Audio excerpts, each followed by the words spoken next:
Imagine this. The mightiest god ever known started life as prey, not power.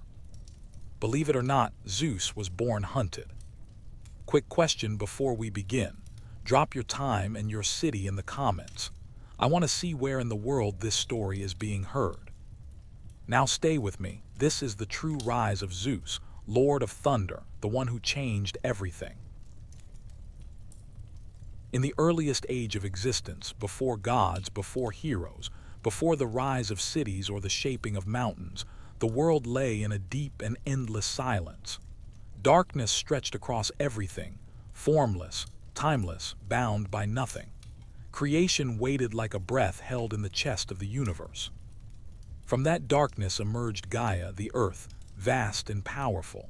From her came mountains that pierced the sky, rivers that carved through stone, forests that whispered with new life. She shaped the world out of love, but she did not wish to shape it alone. From the void came Uranus, the sky, who wrapped himself around Gaia like a cloak of stars. Together they brought forth beings of unimaginable power, the Titans, the Cyclopes, and the 100-handed giants. Titans towered like mountains, Cyclopes forged fire in their palms, and the giants had strength enough to shatter continents. Among the Titans was Kronos, youngest but ambitious. His eyes held a hunger for power that outshone all others. When a prophecy whispered that one of his children would overthrow him, fear poisoned his heart. He chose a path that twisted his fate forever. He devoured each newborn child. Hestia, Demeter, Hera, Hades, Poseidon. One by one he swallowed them, trapping them in endless night. Rhea, his wife, wept for her stolen children. Her tears watered the earth and flowers bloomed from her grief. When her final child came, small, bright, wrapped in a strange, electric warmth, she could not allow Kronos to consume him too. She named him Zeus.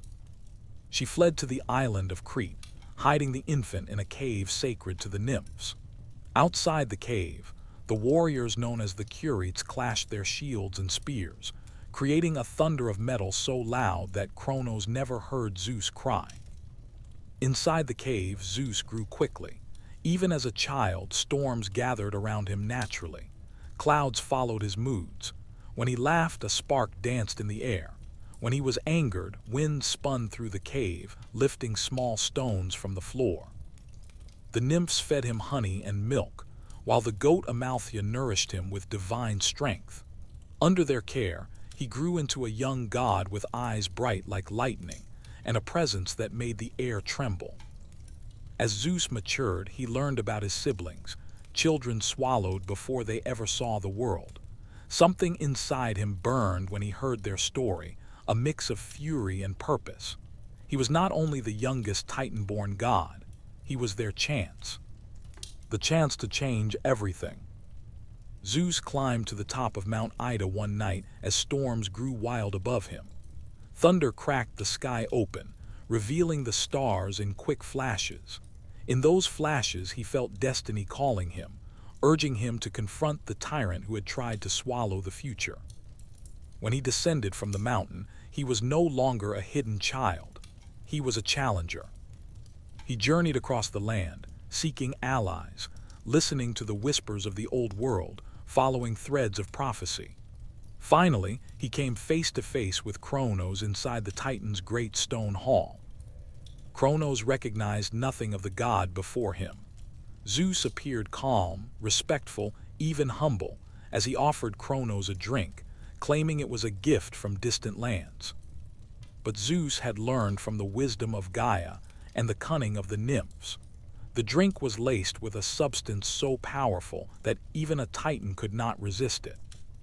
Moments after Kronos swallowed, he felt something churn inside him, something ancient and alive. One by one, the children he had swallowed long ago surged up and out. Hestia first, gasping for breath, then Demeter, bewildered, then Hera, furious, then Hades, and finally Poseidon, who struck the ground with such force that cracks split the stone. The Titan realized too late that the prophecy had begun unraveling. The siblings stood together for the first time. They did not need words, They felt the bond instantly, and they felt the truth. The age of the Titans was ending. A new age was rising, and Zeus was at its center.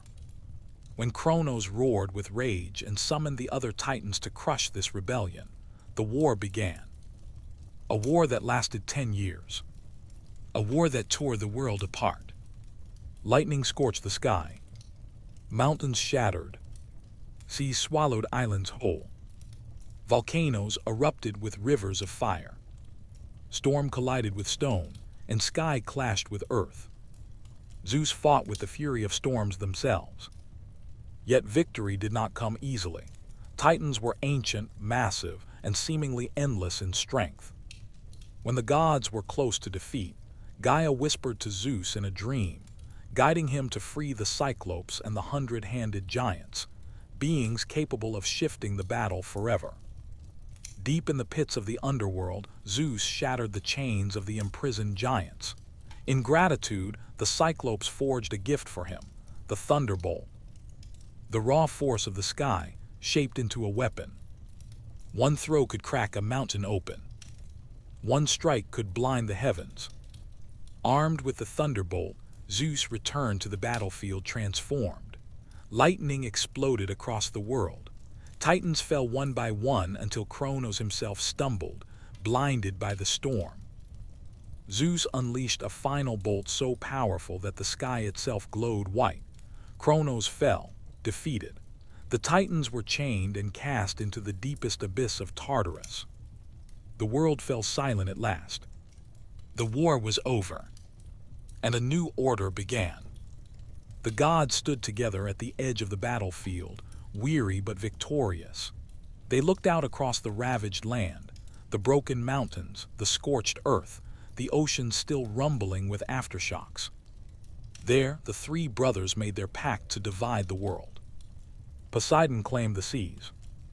Hades took the underworld.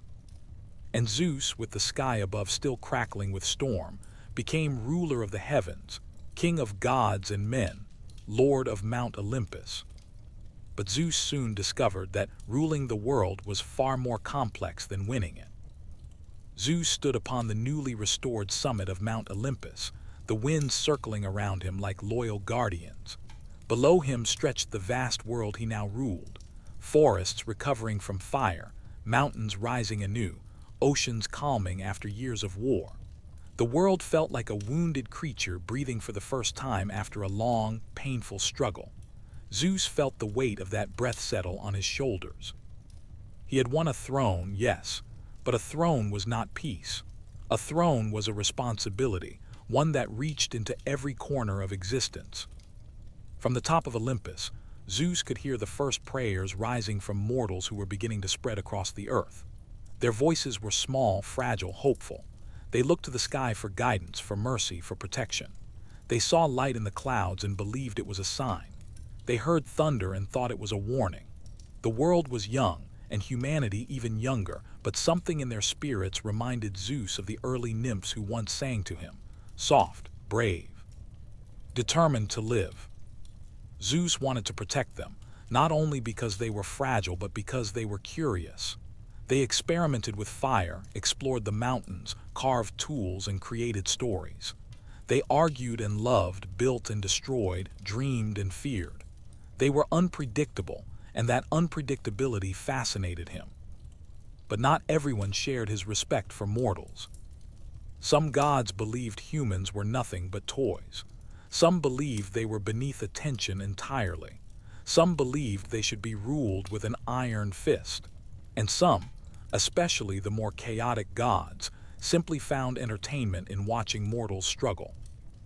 Zeus knew from the moment he claimed the sky that he would spend his life balancing not only the world of humans, but the unpredictable whims of the gods. Olympus was beautiful, built from immortal stone, shimmering gold in clouds that glowed like dawn. Yet peace there was often as fragile as a whisper. The gods were powerful, emotional, competitive, and eternally restless. Ares constantly sought battles, itching to stir conflict among mortals just to feel alive. Apollo overflowed with inspiration, but his pride could turn a simple disagreement into days of discord. Hermes moved faster than thought itself, and had a talent for mischief that occasionally led to chaos on Earth. Aphrodite could kindle passion between two strangers with a glance, but sometimes let emotions grow out of control. Even Athena, wise and composed, challenged Zeus when she believed he acted unjustly. But no one challenged him more consistently and more cleverly than Hera.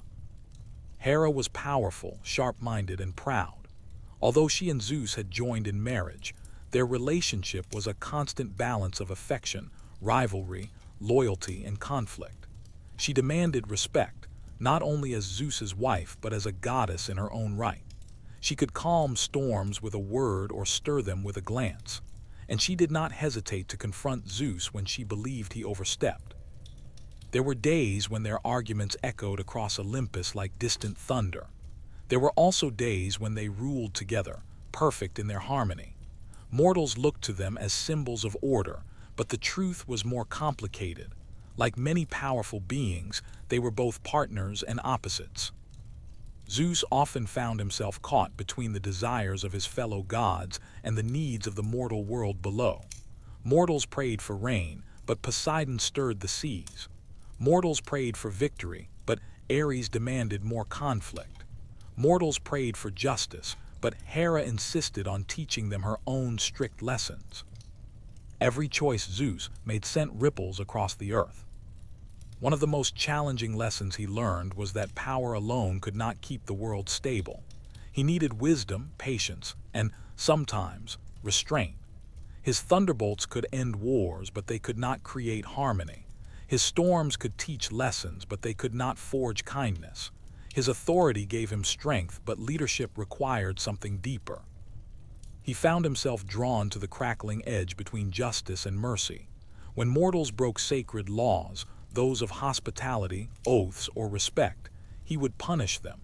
When they acted with courage or kindness, he blessed them.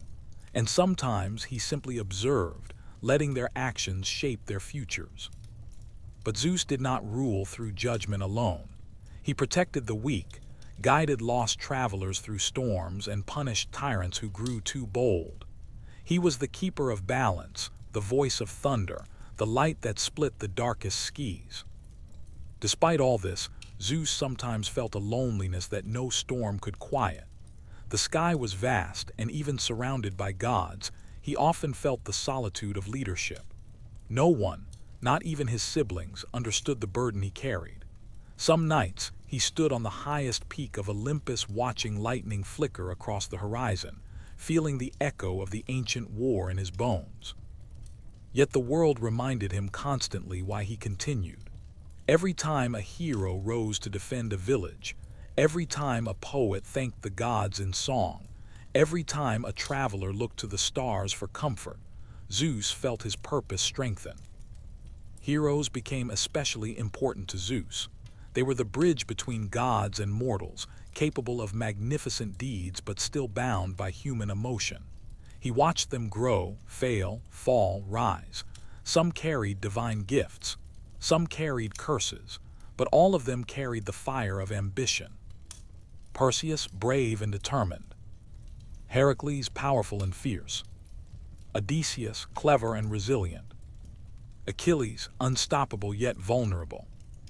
These mortals reminded Zeus of something crucial. Even the smallest life could shape the world. Zeus guided them not as a puppeteer but as a mentor watching from the sky. He gave them challenges not to break them, but to reveal their potential. Not every hero succeeded. Not every story ended in triumph. But every journey carried meaning. While Zeus shaped the destinies of mortals, he also watched over nature itself. His storms brought both destruction and renewal. Rain fell on barren lands, awakening seeds buried deep within. Winds swept across the seas, carrying ships to new worlds or warning sailors of danger. Zeus was not only the god of storms, he was the pulse of the sky, the rhythm of the seasons, the guardian of order. But the world was never without danger. There were threats not only from the past. titans who still whispered from the depths of Tartarus, but from new creatures, new forces, and new challenges born of a world still growing. Monsters born of chaos wandered forests and oceans, serpents with many heads, beasts with fire in their breath, creatures made from shadows. Some were born from the anger of gods. Others were remnants of the old world that refused to fade. Zeus knew that someday, something would rise strong enough to challenge even him. And he prepared not through paranoia but through vigilance, through shaping heroes, through maintaining balance, through watching every storm, every conflict, every whisper in the wind. He had conquered the Titans. But destiny is never conquered. It shifts, evolves, and returns in new shapes. And Zeus sensed that his greatest challenges had not yet arrived. Zeus sensed the world shifting long before anyone else noticed. A quiet tension settled over the earth, subtle at first, like a strange breeze that carried no scent, no warmth, no memory.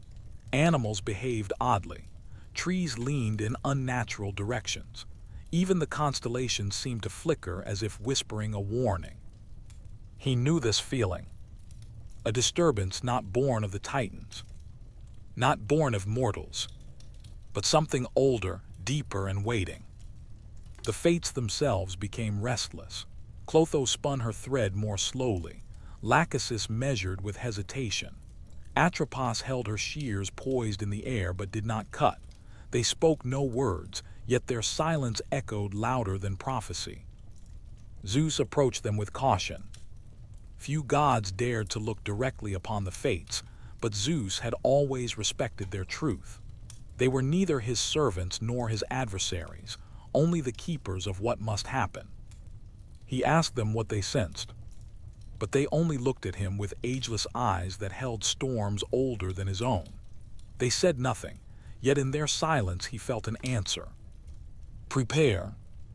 Zeus left them troubled, his thoughts storming louder than the clouds above him. He walked along the edge of Olympus, where the clouds parted just enough to reveal the world below. Villages glittered faintly in the twilight, fires glowing like small stars against the darkened earth.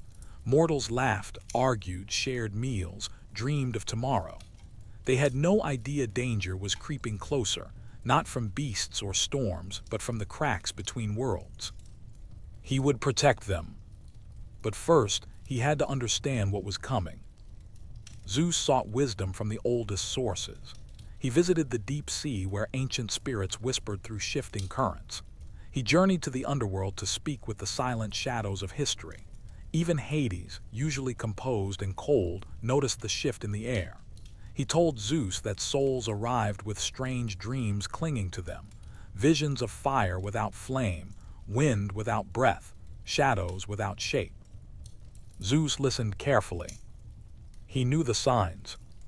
Something was awakening. He returned to Olympus with a new determination, his steps echoing like distant thunder. The gods gathered around him, sensing his urgency. Even the lesser spirits paused, their conversations falling silent. When Zeus spoke, his voice carried the weight of the sky. He told them the world was changing. He said the boundaries between realms had weakened. Old powers, forgotten, formless, were stirring beneath the fabric of existence. He warned them that storms, earthquakes, fires, and strange omens would soon appear not as natural events, but as messages. Some gods grew fearful. Some grew restless. Ares, of course, grew excited. But Zeus lifted a hand, calming them. He explained that the coming threat was not a creature or a force that could be defeated by swords or storms.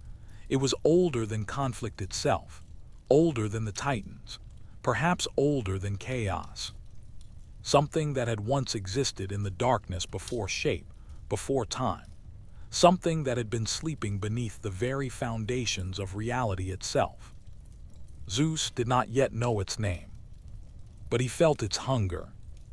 Even as he spoke, a tremor moved across the sky, a faint vibration like the flutter of a giant heartbeat buried in the clouds. The gods felt it. Some stepped back. Others reached for weapons. The air crackled. Zeus narrowed his eyes. The presence was still distant, but growing stronger. He knew he needed allies beyond Olympus.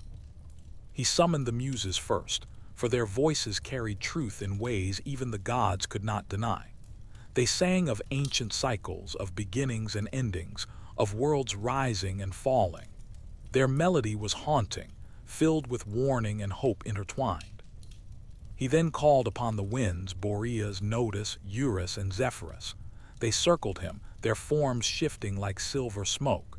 They told him the skies had begun to change. Storms were forming where no storm should be. Lightning struck from clear skies. Invisible currents twisted between mountaintops. Zeus commanded them to search for signs, to listen to the whispers in the atmosphere, to watch the borders of the world. Finally, he summoned Iris, the swift messenger of the gods. She descended in a shimmering arc of light, her voice soft but steady. Zeus entrusted her with the task of carrying his warnings to every corner of the earth.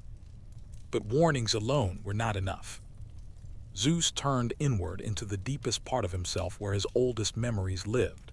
He remembered the cave where he was hidden as a child. He remembered the sound of shields clashing to drown his cries. He remembered the scent of the sea when he first felt lightning spark in his hands. He remembered Medes, who had given him the potion that freed his siblings. He remembered the moment he realized true power was not destruction, but protection. All these memories formed a current of strength within him. But something else stirred too, doubt. What if this force was stronger than anything he had faced? What if even lightning could not touch it? What if the sky itself was its prey? Zeus had never feared battle, but he respected the unknown. He knew he needed more insight. So he went to the one place where even gods rarely journeyed. The very top of the cosmos.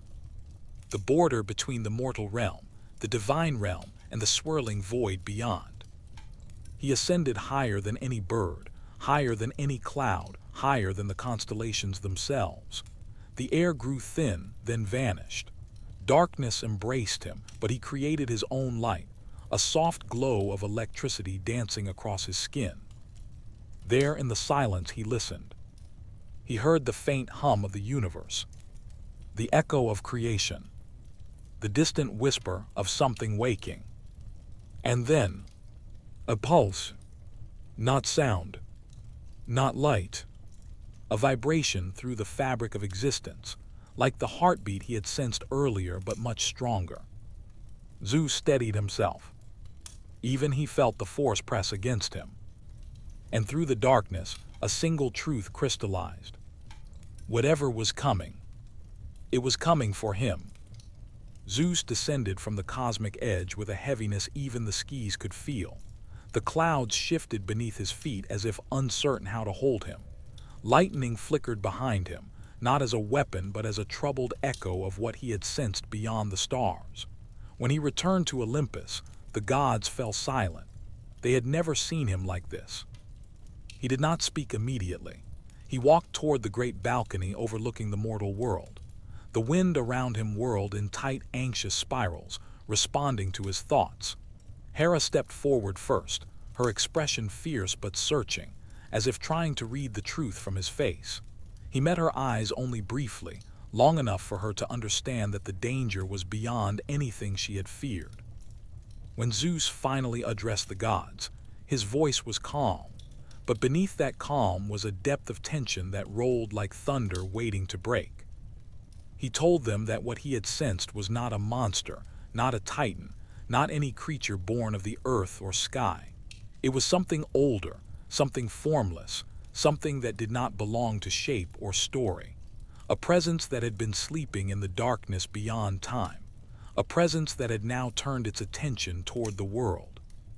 Some gods trembled, others clenched their weapons, but Athena stepped forward and asked the question everyone feared. Can it be fought? Zeus looked at her. For the first time in ages, he did not have an immediate answer. He explained that this force did not have a body to strike or a mind to outwit. It was something that broke the boundaries between realms simply by existing. It had no face, no voice, no intention that could be reasoned with. It was not good nor evil, simply hunger. A hunger for energy, for creation, for the very essence of existence. Hera demanded to know how long they had before the force descended. Zeus told her he did not know, only that it was moving closer with every passing hour. The gods dispersed, each carrying the weight of their own fears. But Zeus did not rest. He wandered Olympus, listening to the faint vibrations running through the marble floors, through the clouds, through the sky itself. He felt the world breathing faster, as if preparing for impact. Then, late in the night, the first sign appeared. A star, one that had shone brightly for thousands of years, suddenly dimmed, not slowly, instantly, as if something had swallowed its light. The constellation stirred in discomfort. A cold ripple moved across the heavens. Animals in the forest woke in confusion. Mortals looked up and whispered prayers, feeling fear they could not explain. Zeus lifted his gaze. The sky was speaking. He called for Hermes, who arrived in a flash of light. Zeus instructed him to travel the earth, gather signs, listen to omens, and report anything unnatural. Hermes did not hesitate. In the next moment he vanished into thin air. But Zeus needed more than messengers. He needed perspective.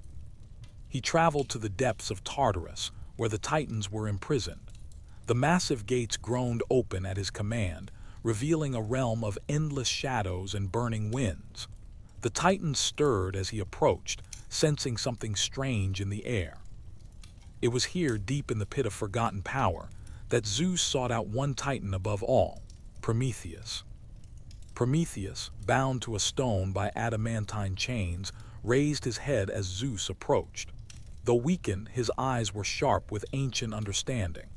Zeus broke the chains, not to free him entirely, but to allow him to sit, to speak without pain. Prometheus asked why the king of the gods had come to a place of punishment. Zeus told him about the presence in the void, about the star that had vanished, about the trembling fabric of reality. Prometheus listened carefully, then spoke with quiet certainty. He said that before the Titans, before even the first gods, there existed a force called the Nameless Hollow, a space that craved the energy of creation. It slept when worlds were strong, but awoke when they grew too loud, too bright, too full. Prometheus revealed that this force fed on imbalance, on chaos, on overabundance of power. Every war, every clash of gods, every surge of divine energy had awakened it little by little. And now, after countless ages, it had finally opened its eyes. Zeus felt a chill. He realized that even his own lightning, powerful and pure, might have drawn its attention. But Prometheus was not finished. He warned Zeus that the hollow could not be destroyed, only redirected. It moved toward the greatest source of power in a world, and once it consumed that power, it would return to sleep. Zeus knew what that meant. It was coming for him, for Olympus, for the sky. Prometheus looked at him with a sadness that transcended anger or punishment. He said that Zeus had two choices: to sacrifice his power to protect the world, or to fight and risk everything being devoured. Zeus returned to Olympus with Prometheus's words heavy in his chest. As he stepped onto the mountain, another omen appeared. The winds froze. Clouds stopped drifting. For a single moment, the entire sky held its breath. And then, a line of darkness appeared across the horizon. Thin, motionless, impossible. A crack in reality. The Nameless Hollow had arrived.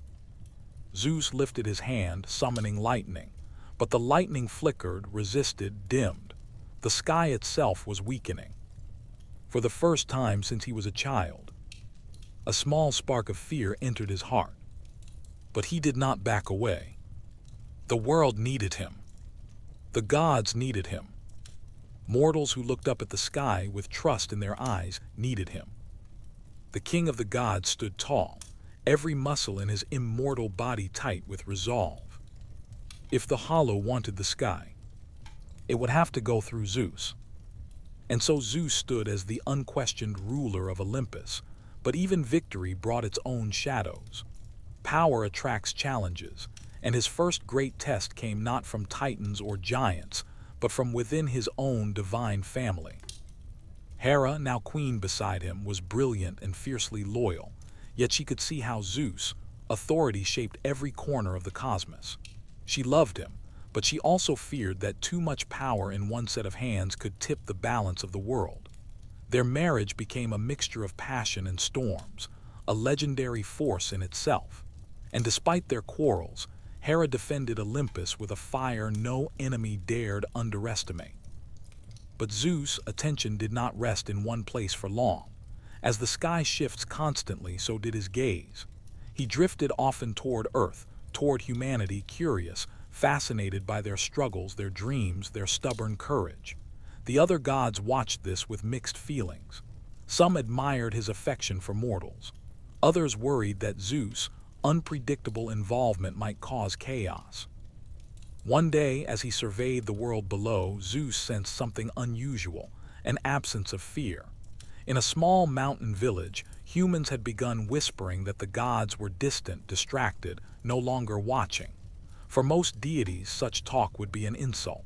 For Zeus, it was a spark. He descended in the form of a wandering traveler, cloaked in dusty robes, carrying nothing but a walking staff. Mortals treated him kindly, offering food, water, a fire to warm his hands. They did not know their guest could summon lightning with a breath. They only saw an old man with bright, sharp eyes. That night, as Zeus listened to their stories, he realized something profound. Humans didn't need constant reminders of divine power. They needed hope, guidance, and the feeling that their struggles mattered. And so Zeus gave them what he could, wisdom disguised as simple advice, encouragement to stay brave through storms.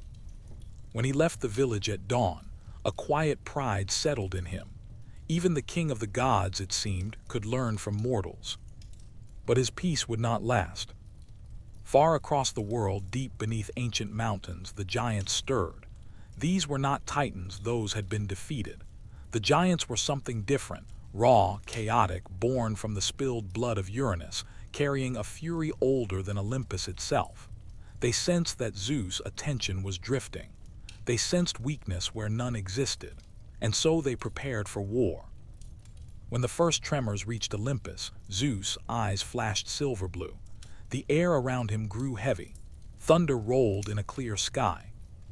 He knew the giants were moving. He summoned the gods, calling them by name, one by one. Athena arrived first, calm and sharp-minded. Ares came next, already gripping his spear with excitement. Poseidon emerged from sea foam swirling through the clouds.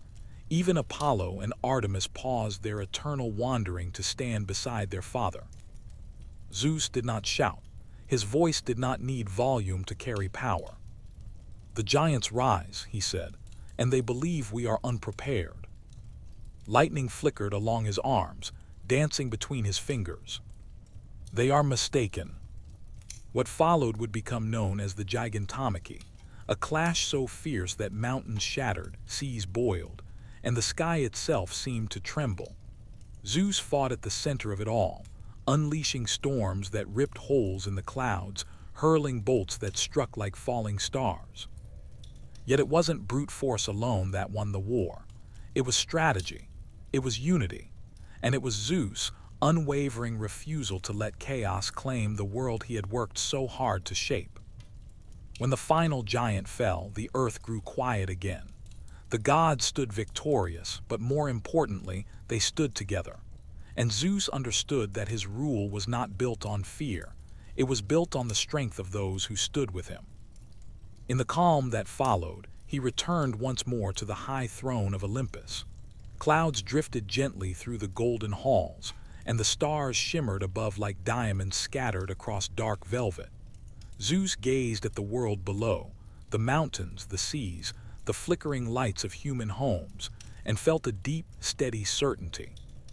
Storms would come again, Enemies would rise, but as long as he held the sky, the world would endure. Peace on Olympus rarely lasted forever, not because the gods were weak, but because creation itself constantly shifted. Every victory changed the balance of the world, and every shadow defeated left room for a new one to grow. And somewhere far beyond the known lands, beyond deserts, beyond oceans, beyond even the edges of the sky, something ancient stirred, something that even the Titans whispered about in fear, a force older than storms, older than fire. Typhon. He was not merely a monster. He was a living catastrophe, a being born from the earth's deepest rage. His body towered over mountains. Serpents writhed where legs should be. His voice shook the air like thousands of roaring winds. When he opened his wings, they blocked out the sun. Even the bravest gods hesitated when they heard his name. Zeus was the first to sense him, a prickling in the air, a pressure in the clouds, a silence in the wind that felt wrong. One night lightning flickered without thunder. Flames rose from cracks in the ground. Animals fled from forests with wild, panicked eyes. The message was clear. Typhon was rising. When the monstrous form finally erupted from the horizon, every corner of the world trembled. Mountains shattered as his footsteps landed. Rivers reversed their flow. The sky dimmed beneath the weight of his wings. And atop Olympus, Zeus stood, lightning in his veins, watching the terrifying figure move closer. The gods gathered behind him. Some gripped their weapons. Others stepped back unsure. Even Ares, the god of war, felt a knot of fear twist in his chest. But Zeus' expression was unshaken. "Stay back," he said. "Father," Athena began. Zeus raised a hand. "This one is mine." The words rippled through the cloud like a command etched into the sky itself. He leapt from Olympus, landing on the ground below with a force that sent shockwaves across the plains. Typhon roared, a sound so massive it felt like the world itself was splitting apart. Then he struck, hurling mountains, spitting fire, slashing with colossal serpent thorns. Zeus dodged the first strike, soaring upward in a burst of light. His body became a streak of white-blue energy cutting through the dark, and for a moment, the world below saw the sky illuminated as if it were daytime. Then Zeus unleashed his lightning. Not bolts, storms. Thunderstorms thick as walls crashed down upon Typhon. Lightning writhed around Zeus like living serpents of pure electricity, spiraling and striking with the rage of 1,000 hurricanes. The earth scorched. The air shuddered. Typhon answered with his own fury, unholy winds, firestorms, and venomous storms of darkness. Mountains melted under his breath. Entire forests blew away like dust. The clash was unlike anything creation had ever witnessed. Sky versus abyss, order versus chaos, lightning versus flame. Finally, in a moment that felt like the world held its breath, Zeus summoned everything, every spark, every storm, every drop of sky's power, into one final blast. The bolt he threw was brighter than dawn, heavier than mountains, sharper than blades. It tore through the air and struck Typhon with an explosion that shook the oceans. When the light faded, Typhon collapsed. His monstrous form fell into the sea with such force that waves raced across the world. Zeus, exhausted but unbroken, descended slowly. He didn't celebrate. He simply placed his hand on the earth and commanded it to rise. And so Mount Etna formed, stone reshaping itself around the fallen giant, trapping him deep beneath the volcano where his rage could smolder but never escape. Some say when the volcano erupts, it is Typhon roaring beneath the surface, trying once more to challenge the king of the gods. But Zeus, lightning still binds him. When Zeus returned to Olympus, the gods rose in silence, not out of fear but respect. For even among immortals, there are few who can stand alone against chaos and rewrite the fate of the world. Zeus took his seat on the gleaming throne. Above him, the sky cleared. Stars shone brighter than before, And though storms would come again someday, this night belonged to calm, to victory, and to the quiet certainty that the world remained safe beneath the watch of the one who held the lightning. Life on Olympus settled again, but something had changed. The gods saw Zeus not just as their leader, but as the one force in existence capable of holding the world together. And with peace came new stories, new beginnings, and new destinies shaped by Zeus' choices. One of the greatest stories began long before Typhon, the day Zeus swallowed a prophecy. It started when he learned that Medes, the goddess of wisdom and foresight, would bear a child more powerful than its father. For most gods, this would spark jealousy or fear. But Zeus, being who he was, approached the prophecy in his own unique way. He swallowed Medes whole, not out of cruelty, but because he trusted her wisdom and feared losing her. And in a strange way, she remained alive within him, whispering advice, guiding him silently. Her presence changed Zeus, sharpened him, shaped his thoughts in ways no one else could. Then one day, Zeus felt a pain unlike anything he had ever known, a splitting pressure inside his skull. It grew and grew until even the king of gods couldn't stand upright. Lightning flickered around him in wild, uncontrolled bursts. He called for Hephaestus, the master craftsman, who rushed forward with his hammer. Zeus nodded once, just once, and Hephaestus struck his head. The crack of the hammer echoed across Olympus. And from Zeus' forehead, in a burst of radiant golden light, Athena emerged. Fully grown, fully armored, shield and spear in hand, eyes bright as dawn. Everyone froze, breathless. But Zeus simply watched her with a look that was equal parts pride and awe. For Athena was unlike any being the world had seen. Wise, just, strategic, and calm. Everything he admired in Medes, and something new entirely. From that moment on, she became his closest advisor, the steady voice beside the storm. And though the other gods were powerful in their own ways, Athena became, quietly, the one Zeus trusted above all others. Yet Zeus' life was filled with many such miraculous births, each shaping myth and destiny in unpredictable ways. There was Apollo, radiant as the sun, born to bring light, music, and healing into a world that desperately needed it. When he laughed, the air warmed. When he sang, even stones seemed to listen. And Artemis, his twin sister, fierce and serene, a protector of forests and wild creatures. Zeus gifted her the moon's cool light and a bow that never missed its target. She roamed the wilds with a freedom no other god possessed. Then came Hermes, the clever messenger who seemed to run before he learned to walk. He stole Apollo's sacred cattle on the very day he was born, laughing, fast, mischievous. Zeus didn't punish him. Instead, he smiled. For Hermes reminded him of himself, bold, unpredictable, unstoppable. But with every new child came a new balance of power, a new future forming. Zeus knew this was the way of things. New gods meant new domains, new stories, new forces shaping humanity.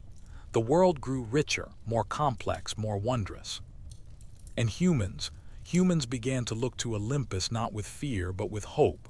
They lit fires in the night sky. They whispered prayers. They carved statues and built temples.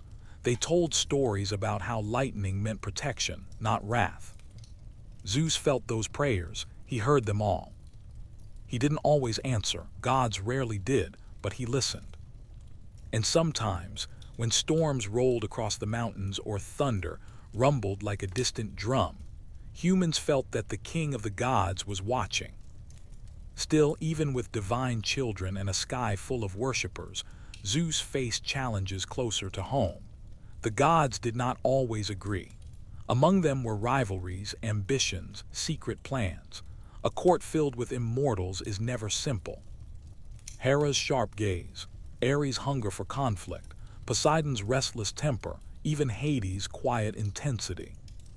Each one powerful, each one proud, each one shaped by their own desires. Zeus held them together not by force but by something much stronger, presence. When he entered a room, storms hushed. When he spoke, air stilled. He ruled with absolute confidence, the kind only a being forged in rebellion and war could possess. Yet the greatest test of Zeus, leadership, wasn't a monster or a prophecy. It was the rise of heroes. For humans were beginning to grow braver, stronger, wiser, and their destinies often brushed against the boundaries the gods had set. Zeus watched this with fascination. Heroes were unpredictable. They challenged the world, challenged fate, even challenged gods sometimes. And Zeus admired those who rose above fear, who dared to face the impossible, perhaps because they reminded him of himself. But heroes also created problems.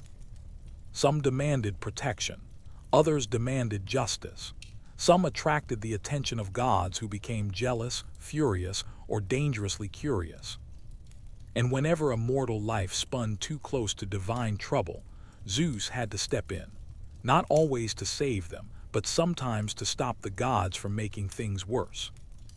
This was where the next great chapter of his story began, the age when humans and gods walked side by side, shaping each other's destinies in ways neither fully understood.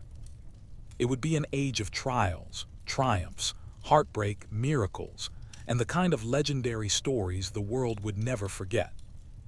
And Zeus, king of the sky, father of storms, guardian of order, stood at the center of it all, watching the threads of fate tighten as a new era rose beneath the golden light of Olympus. As humans grew braver, the world began to change in ways even Zeus had not completely expected.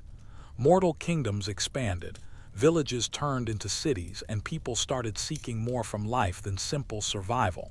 They wanted meaning, purpose, glory. And destiny, as it often does, began to weave heroes into existence, figures whose courage blurred the line between man and legend. Zeus watched these mortals with fascination. Some were humble, some were reckless, some carried storms inside their hearts, but all of them had something he respected, a refusal to bow to fear. One of the earliest among them was Perseus. His story began with a prophecy, one that claimed he would someday bring death to his own grandfather.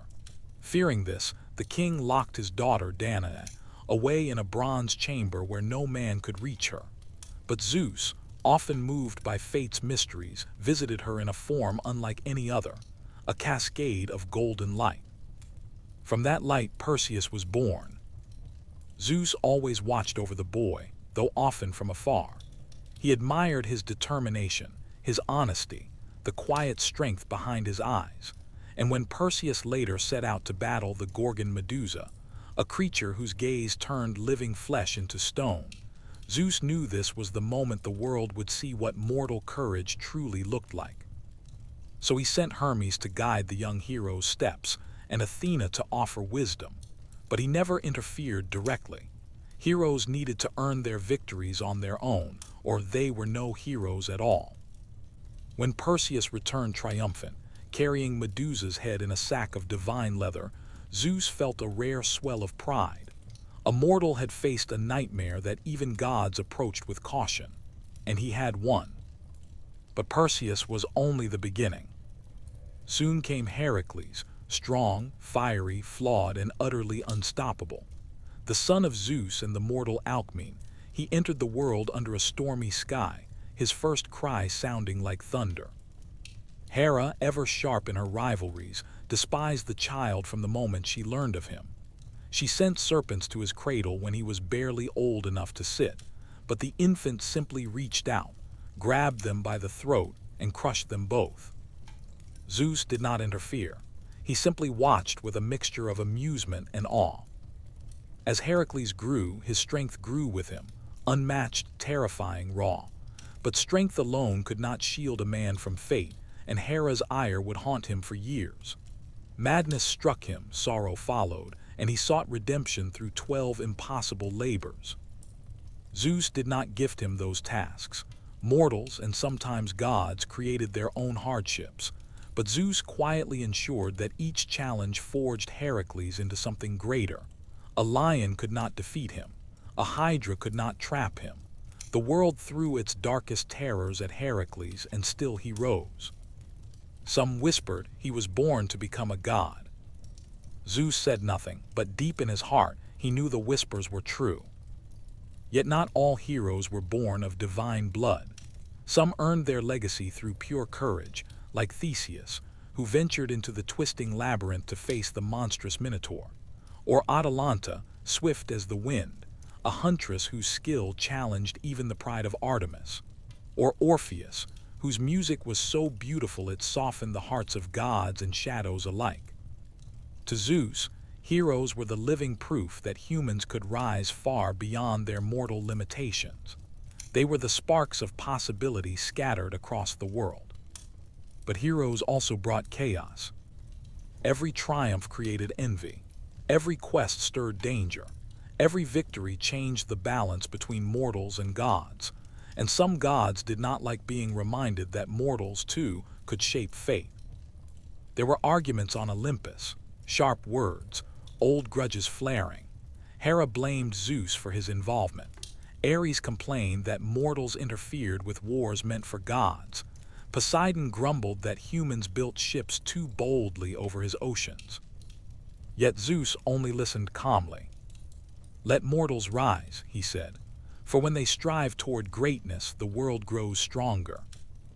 The other gods did not always agree, but none could deny Zeus' authority. His voice carried weight older than the mountains, older than the sea, and even when they argued, gods and mortals alike knew one truth. Zeus did not fear greatness, in others or himself.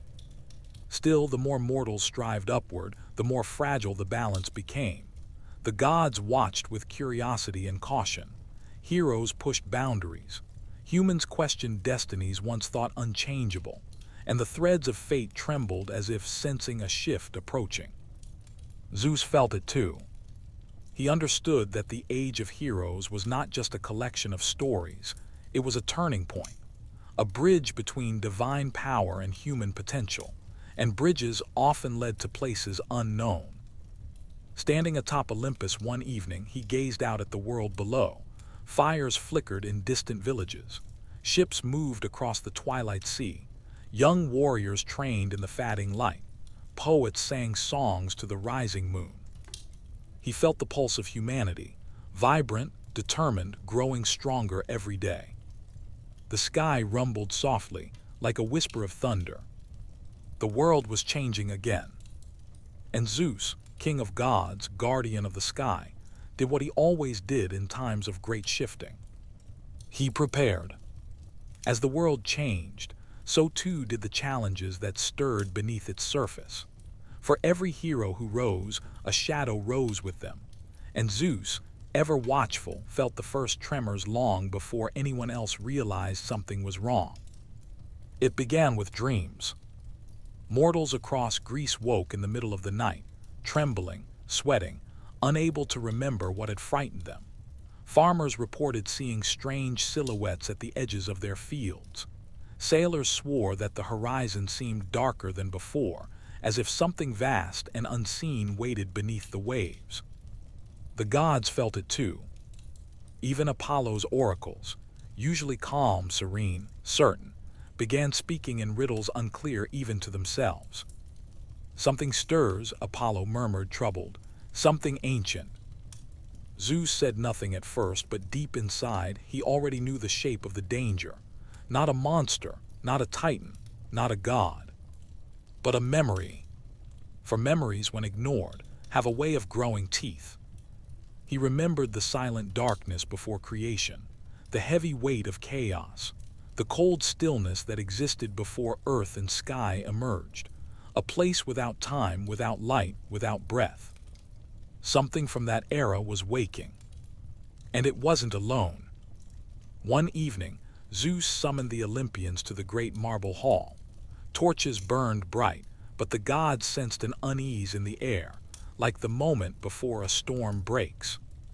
Hera sat tall and regal. Athena stood beside her father, her eyes sharp, already analyzing every detail. Ares leaned against a pillar, restless, eager for conflict. Poseidon arrived last, the scent of sea salt swirling around him like a cloak. When all were present, Zeus rose from his throne. His voice echoed with a weight that silenced even the most quarrelsome gods. "The world is shifting," he said. "An old force awakens, something beyond shape, beyond storms, beyond fate. I feel it moving beneath the surface of creation." Athena frowned softly. "Do you speak of chaos, father?" Zeus nodded once. A hush fell. Chaos was not a creature, not a being. It was the empty breath before existence, the darkness from which everything sprang. It had no form, no voice, no will, and yet sometimes it stirred. Poseidon crossed his arms. "The seas grow restless, yes, but chaos has never threatened us before." Zeus met his brother's gaze. "Chaos does not threaten. Chaos erodes, it dissolves, it returns things to nothing. That is what makes it dangerous." Ares smirked. "Nothing we cannot fight." "There is no fighting nothingness," Athena replied calmly. "You cannot strike it, you cannot wound it, you cannot persuade it, it simply undoes." Hera's voice was quiet but steady. "What must be done?" Zeus looked toward the boundary, where clouds met the hall's open arches. "For now we watch, we listen, and we protect the mortal world, for they will feel its effects first." Indeed, they already had. In distant villages, lamps flickered without wind. Animals grew uneasy. Wells dried unexpectedly, not from heat, but from something pulling water into a silent, invisible void. And somewhere far away, beyond mountains, beyond seas, beyond the reach of any mortal, a faint tremor ran across the earth, so subtle that only one being noticed it immediately. Gaia, the Earth Mother, trembled beneath Olympus, and her voice rose like an echo from deep caverns. "My children," she whispered into the roots of the world, "something forgotten has begun to stir, and it remembers hunger." Zeus heard her whisper, not with his ears, but with the sky itself. He knew the time for stillness had passed. And so, on the next dawn, he descended from Olympus. He walked among mortals in disguise, as he often did, observing how the world responded to the creeping disturbance. A shepherd's flock shifted nervously, though no predator was near. A river bent in an unnatural direction. A village well produced water that tasted faintly of cold stone, as if it had not touched sunlight in ages. Zeus felt the disturbance tighten around the world like a thin, invisible thread. But even in this growing strangeness, the mortal world continued to move. Children laughed in the dusty streets. Merchants argued at markets. Sailors mended nets while telling wild exaggerations of sea monsters. Life persisted, warm and stubborn. Human resilience always amazed him, and it strengthened his resolve. If chaos intended to seep back into the world, then Zeus would meet it head-on. He walked until twilight, when the sky painted itself in bronze and gold.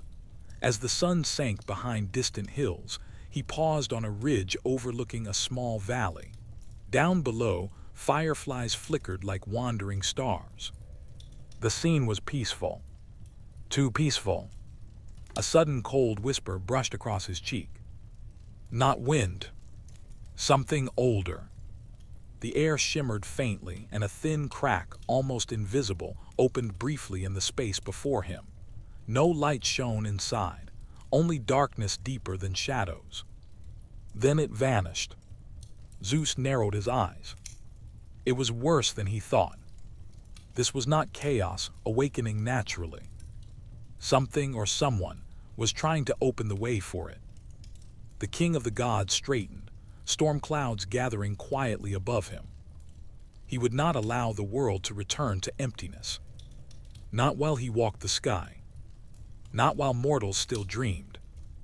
And certainly not while he still carried thunder in his blood. The storm was coming. And Zeus, ancient, mighty, unyielding, prepared to face the darkness behind creation itself. Zeus returned to Olympus with the weight of the world heavy on his shoulders. The air around him tightened, The clouds thickened, and even the golden halls seemed to sense what was coming. Night settled over Greece like a quiet blanket. But Zeus did not sleep. Instead, he climbed to the highest peak of Olympus, a place where only he could stand, where the air was so thin even gods felt dizzy. From there, he watched the stars flicker against the darkness, one by one. Then all at once, the stars dimmed. The sky grew hollow. A streak of blackness tore across the heavens like a wound stretching wider, pulsing with an ancient hunger. It was chaos. Not a creature, not a mind, but a breath, the breath before existence. And yet tonight, it behaved like something alive, reaching, creeping, dissolving the edges of the world. Below, mortals felt the shift instinctively. Fire stuttered. Water rippled backward. Dogs howled without knowing why. Mothers held their children. Warriors gripped their spears. Everyone sensed it. The world was losing its shape. Zeus tightened his grip around his lightning bolt. The air crackled. Clouds swirled, forming a vast spiral around him. He had fought titans. He had crushed monsters. He had faced storms and shadows. But this was the void that existed before anything else. How do you fight the absence of everything? But Zeus was not afraid. He raised his chin to the darkening sky. "Not while life still breathes," he said softly. Lightning crawled across his arms, his chest, his shoulders. The storm responded to him like an extension of his soul. The entire heavens awakened, roaring in unity. Even the other gods felt it. Athena looked up, her heart steady but heavy.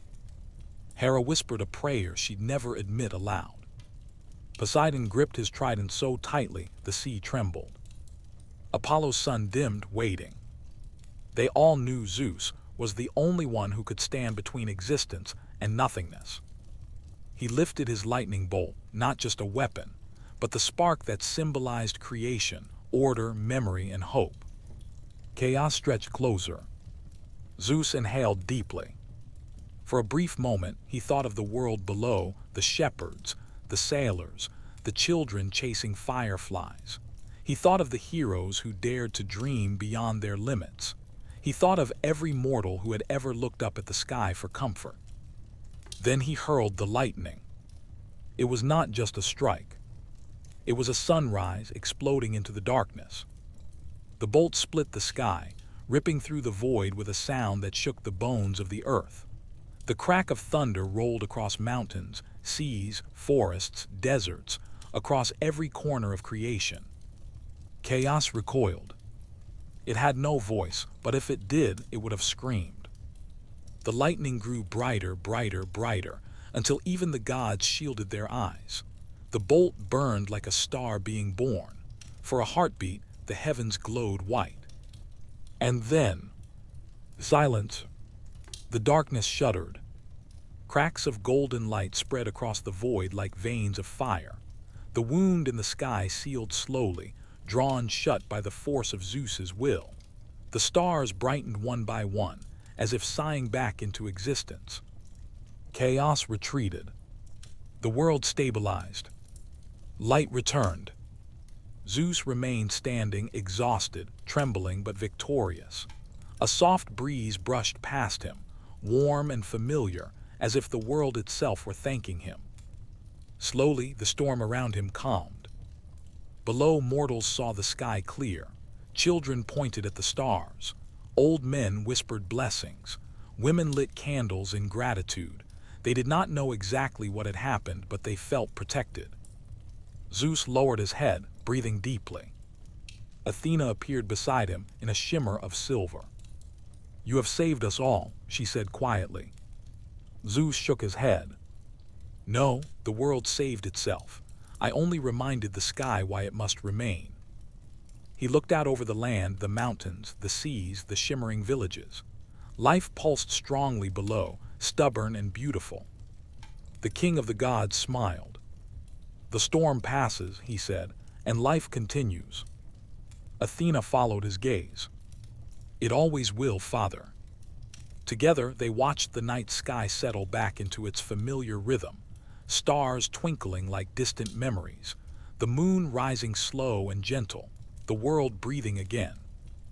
Zeus turned away from the horizon and began walking back toward the halls of Olympus, the storm fatting behind him.